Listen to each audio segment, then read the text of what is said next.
What's up?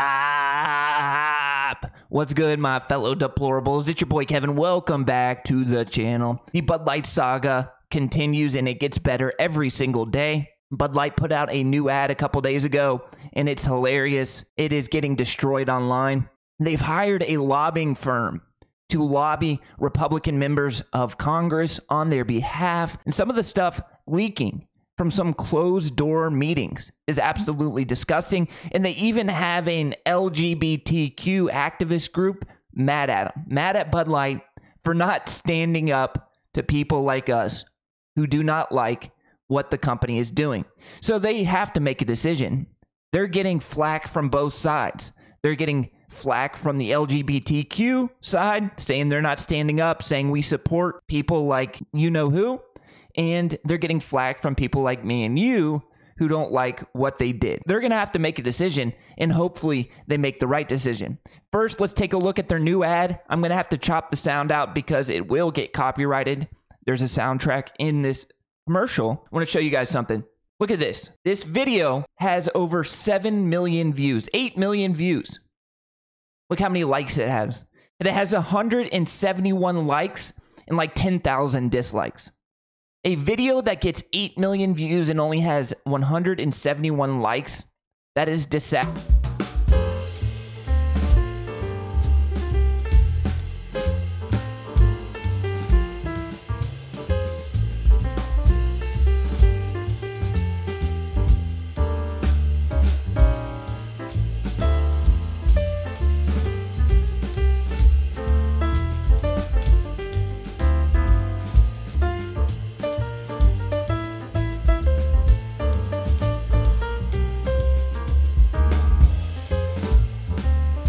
Of kids at a music festival of some sort, about to go to a concert, grabbing a Bud Light and drinking it.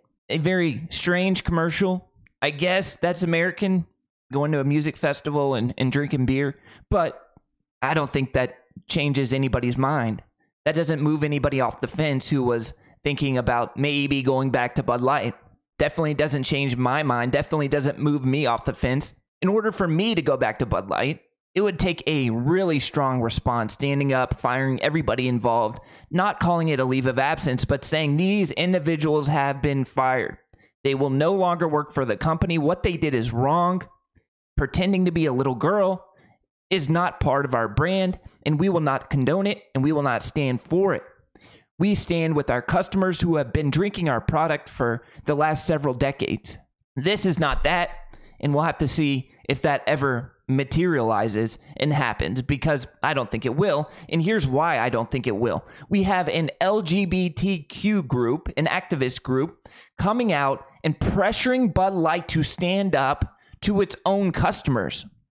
This LGBTQ group is saying that Bud Light is not doing enough, let alone the initial marketing campaign where they put you-know-who's face on the can. That wasn't enough. But now they need to stand up to their own customers who do not agree with the decision to do what they did. You cannot make this stuff up. This is why you can never go woke as a brand. You can never go woke as a company, because they will never let you win. You think you're doing a good thing for their community. Well, that's never enough. They will burn you to the ground. They will pressure you until you no longer have a business.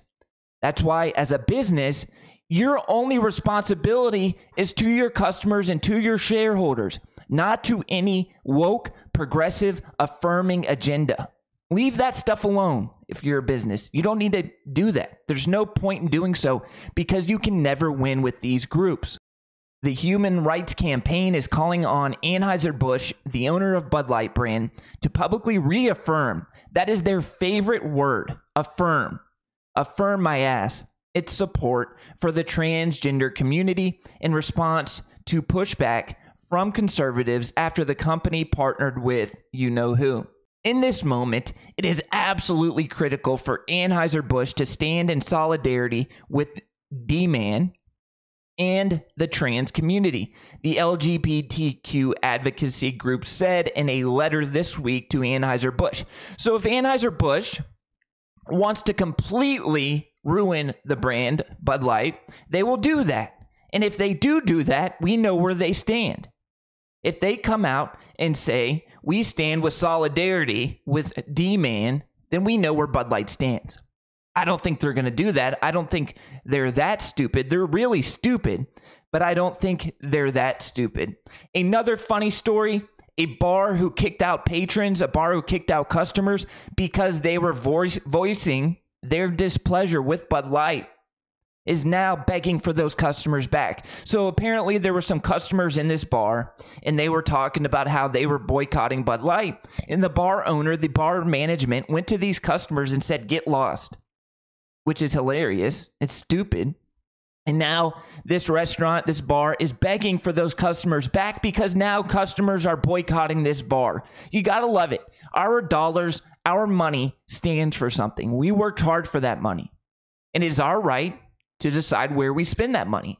And if establishments like Bud Light and this bar don't align with our personal beliefs, we don't have to spend our money. The bar initially released a statement on social media that read, unfortunately, due to all the bigotry, that is one of their favorite words as well, due to all the bigotry and hatred that has surfaced around the Bud Light controversy, any patron wanting to voice their concerns about the issue will be immediately asked to pay their bill and leave our establishment. So not only will you be kicked out, but you'll have to pay your bill. For what? For not agreeing with Bud Light hiring an individual who disrespects women? That's not a bar that I want to be spending my money at. Well, the funny thing is, they got swamped on social media. Their customers weren't coming in to eat or drink. They were losing tons of business, so they posted a response. A lot has been said, some correct and some incorrect. And I want to clarify my stance. What I really want to convey is this: just be respectful. Different opinions are welcome here as long as they are delivered respectfully. We no more want ugly, aggressive, or rude interactions about which sports team someone thinks is better than about social issues. So they're obviously changing their tune now that their bar and their business is suffering because the large majority of Americans don't agree with what Bud Light did. So if you're a bar and you're going to make that stance, if you voice your opinion against what Bud Light did, you're kicked out immediately. Pay your bill and you're gone. Well, this bar's business is collapsing, and now they have to come out and say, oh, just be respectful. My ass. If I lived in this area, I would never, ever spend a penny at that establishment. The name of the bar is Fairfax Bar and Grill in Bloomington, Indiana.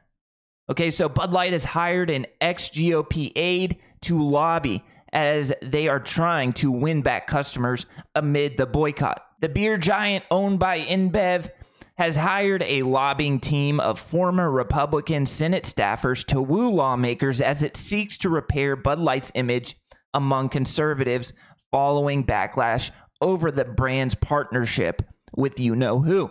So they're going back after conservatives, conservative lawmakers. I'm sure they're going to try to donate a bunch of money to Republican candidates and then have those candidates, or not candidate, doesn't have to be a candidate, lawmakers. They're going to donate a bunch of money to Republican lawmakers and say, hey, can you come out, post on Twitter that you're done with the Bud Light boycott? But something really disturbing was said in one of these closed-door meetings. Apparently, they're even making the shamefully offensive equivalency argument that their transgender activist beer can is just like their beer can honoring World War II vets. That is disgusting. They're telling offices that Anheuser-Busch sometimes creates commemorative cans, Honor Flight Can, for example, which honored World War II veterans and World War II heroes. So they're comparing. This company is comparing what they did with you-know-who to putting a World War II veteran on a commemorative can. That is the problem here. That is absolutely disgusting, and that is wrong.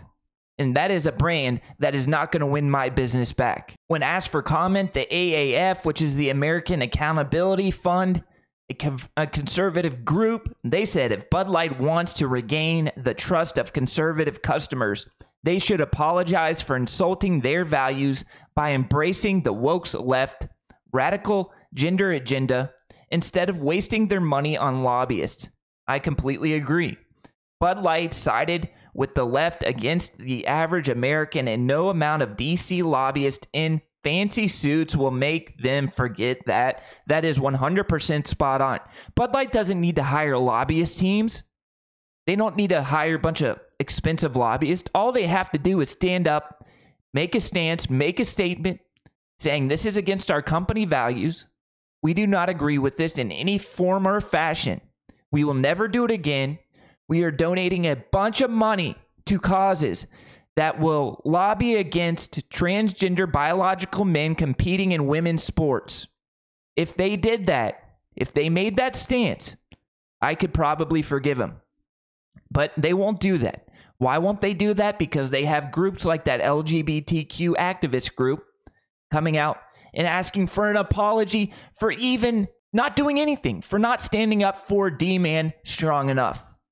But if they came out and said, we're done with this movement, we were wrong, and we will never do it again, here's $10 million to a group that is fighting for women's sports and keeping biological males out of women's sports and women's locker rooms, then I may be able to forgive them. Let me know what you think in the comments. I love you guys, and I'll catch you in the next video. Until next time, peace.